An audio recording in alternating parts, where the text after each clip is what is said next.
É possível haver algo inexistente no universo? Buracos negros famintos, estrelas de nêutrons de super alta densidade extremamente agressivas e até quasares cintilantes? Olá, pessoal! Todos esses corpos celestes que citamos parecem impossíveis de existir. Mas através de pesquisas e resultados de diversas observações realizadas por pesquisadores, sabemos que eles realmente existem. Para quem acompanha os nossos vídeos, isso não é nenhuma novidade, não é? Mas existem algumas estrelas exóticas que até no momento só existem dentro da cabeça dos astrofísicos. Mas se até um buraco negro, que até pouco tempo atrás não passava de algo hipotético, vem chocando o mundo com sua primeira imagem fotografada, não seria nada estranho que esses corpos celestes também existissem. E realmente não seria. Há uma grande possibilidade de que esses corpos celestes hipotéticos de fato existam e que estão somente esperando para serem descobertos.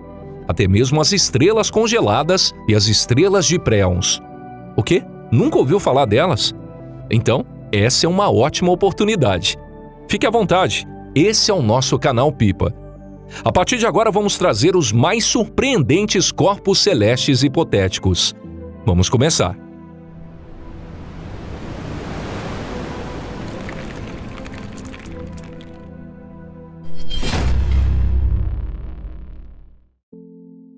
Estrela de Préons. Um conjunto de partículas elementares forma um átomo. Os átomos criam a matéria, e as matérias compõem um corpo celeste. À primeira vista, isso parece muito simples. Mas, teoricamente, existem outras partículas elementares muito diferentes, e também poderiam existir estrelas formadas por essas partículas. Um exemplo disso é a estrela de Préons. Antigamente, acreditava-se que um átomo não podia ser dividido. Mas hoje em dia sabemos que um átomo é formado pelo núcleo atômico e os elétrons que giram ao seu redor. Além disso, o núcleo é composto por prótons e nêutrons, e esses prótons e nêutrons ainda podem ser divididos em quarks. Ou seja, as partículas elementares são semelhantes a uma boneca russa. Ao abrir a boneca maior, aparece uma boneca menor, e ao abrir essa menor, uma ainda menor aparece. Mas em algum momento surgirá a última boneca, que não pode ser aberta. Na física quântica, o equivalente a essa menor e última boneca são os quarks. Mas alguns pesquisadores acreditam que esse ainda não é o limite, mas sim uma partícula chamada préon, composta pela menor partícula de todas, que não pode ser dividida. Ainda não sabemos se o préon existe, mas se existir, também é possível que exista uma estrela de préons. Uma estrela de Préons é formada pelos mesmos princípios de uma estrela de nêutrons. Quando uma estrela que possui de 3 a 10 vezes a massa solar chega ao fim de sua vida, ela explode, espalhando sua crosta e lhe restando somente o seu núcleo. Normalmente, o núcleo gira em altíssima velocidade e possui uma densidade extremamente alta. Os átomos no interior do núcleo não aguentam a alta densidade e se despedaçam, se transformando em partículas elementares. E pela pressão são gerados os nêutrons. Mas o que acontece se a pressão continuar a aumentar? Teoricamente, os nêutrons se desmontariam e se transformariam em quarks, se tornando então em uma estrela de quarks, ao invés de nêutrons.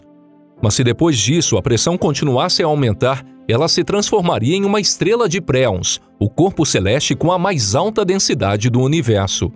Sinceramente, seria até difícil de chamar uma estrela como essa, com apenas alguns quilômetros de diâmetro ou até menos de estrela. Infelizmente, a existência dos préons contradiz as teorias relacionadas ao recém-descoberto bóson de Higgs. Logo, o mais provável é que essa partícula não exista. Mas a imaginação é livre, não é? Objeto de Thorne-Zytkow. Uma estrela é bom, mas duas é ainda melhor. Ao conceber um novo modelo de corpo celeste nomeado com seus próprios nomes, Kip Thorne e Anna Zytkow pensaram da seguinte maneira. Os dois pesquisadores pensaram o que aconteceria se uma gigante vermelha, localizada próxima a uma estrela de nêutrons, tivessem influência uma sobre a outra. Em algum momento elas iriam colapsar, mas imaginaram que o processo não seria assim tão simples. Certamente uma hora chegaria ao fim com uma grande explosão. Mas antes disso, a estrela de nêutrons iria, durante um longo período de tempo, perfurar a crosta da gigante vermelha. Acredita-se que levariam centenas ou até milhares de anos até a estrela de nêutrons chegar no centro da gigante vermelha. E quando finalmente o núcleo de ambas se fundirem, será gerada uma explosão de supernova. Após isso, ambas as estrelas se transformarão em um buraco negro, ou irão se unir, gerando uma nova estrela de nêutrons com características próprias. Como, por exemplo, a geração de uma estrela de nêutrons com temperaturas extremamente altas e com uma reação termodinâmica em uma superfície muito diferente. Mas ainda que uma estrela dessas existisse, seria extremamente rara, além de ser muito difícil de se distinguir de uma gigante vermelha. Já foram encontradas muitas estrelas candidatas a objeto Thorne-Sitchko, mas após as investigações, concluiu-se que não eram. População terceira. Por alguma razão, os comediantes norte-americanos adoram piadas que dividem as pessoas em dois tipos. Mas o que mais vocês acham que poderia ter sido separado em dois tipos? E a resposta é: as estrelas. As diversas estrelas no universo podem ser divididas entre a população primeira e a população segunda. Estrelas da população primeira e população segunda possuem diferenças na sua composição química e na sua posição dentro da galáxia. Mas a maior diferença está na sua idade. A população primeira são estrelas jovens que contêm elementos mais pesados. São elas as estrelas gigantes, extremamente quentes, que geralmente se localizam nos braços da galáxia. Essas estrelas foram formadas pelo gás interestelar, emitido após uma explosão de supernova. As estrelas da população segunda são muito mais antigas do que a população primeira e foram formadas pelas nuvens moleculares que surgiram após o Big Bang. As nuvens moleculares quase não contêm elementos pesados. E isso simplesmente porque eles ainda não existiam naquele tempo. Mas além disso, teoricamente, existe mais um tipo. A população terceira, as estrelas mais antigas. Comparado a essas estrelas, o Sol não passa de um pequeno bebê. As estrelas da população terceira são praticamente as precursoras. Elas criaram a primeira galáxia e iniciaram importantes reações químicas. Graças a isso, novas estrelas continuam a nascer até hoje. Porém, os corpos celestes da população terceira possuem uma vida muito curta e só viveram cerca de 2 milhões de anos. Por essa razão, nós não podemos observá-las. Estrela congelada. Já que falamos da idade das estrelas, vamos apresentar mais um corpo celeste bastante incomum. Essa é uma estrela que poderá surgir no futuro e é chamada de estrela congelada. O universo envelhece, assim como as estrelas. E algum dia, as matérias existentes no universo se esgotarão. A quantidade de hidrogênio e hélio continuarão a diminuir, forçando as estrelas a queimar os elementos pesados. E então surgirá uma pequena estrela, composta por esses mesmos elementos pesados. Estrelas assim possuem uma massa média de apenas 40 vezes a de Júpiter, e sua temperatura quase não aumenta. A temperatura chegaria a cerca de 273 kelvins, ou seja, 0 graus Celsius. Em um frio assim, a água se congela. Sendo assim, não há nenhum problema em chamá-la de estrela congelada. Mas uma curiosa estrela como essa só poderia surgir daqui a trilhões de anos.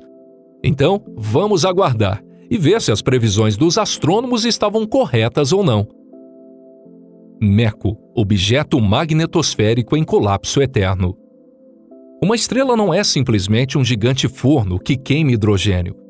A gravidade tenta contrair a estrela, enquanto a pressão tenta expandi-la.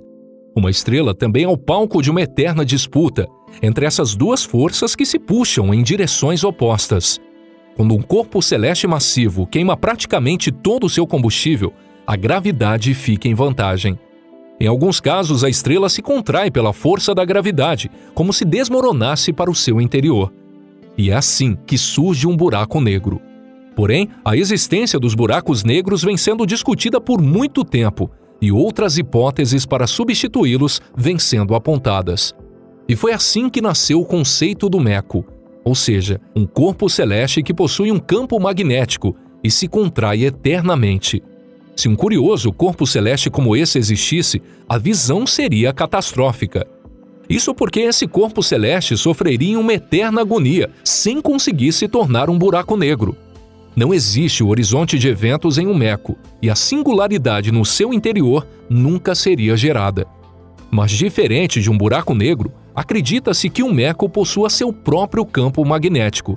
O criador desse conceito acredita que muitos corpos celestes, candidatos a buraco negro, são na verdade mecos. Além de ter conseguido encontrar quasares que também possuem campo magnético. Mas não são apenas os mecos que possuem campo magnético. Também existem discos de acreção que cercam um buraco negro que também possuem. Devido a isso, essa hipótese não é apoiada pela maioria dos pesquisadores. Bom, pessoal, por hoje é só. Que tal a gente dar um tempo e deixar que os pesquisadores discutam sobre a existência de novas estrelas e possam encontrar mais razões para concordarmos ou não dessas teorias? Enquanto isso, nós podemos tomar um chá e comer alguma coisa gostosa? O que vocês acham? A propósito, qual foi a sua preferida entre essas estrelas hipotéticas? Deixa aqui pra gente nos comentários. Então, eu vou até ali preparar a chaleira. E a gente se vê em breve aqui no canal Pipa. Um forte abraço e até mais!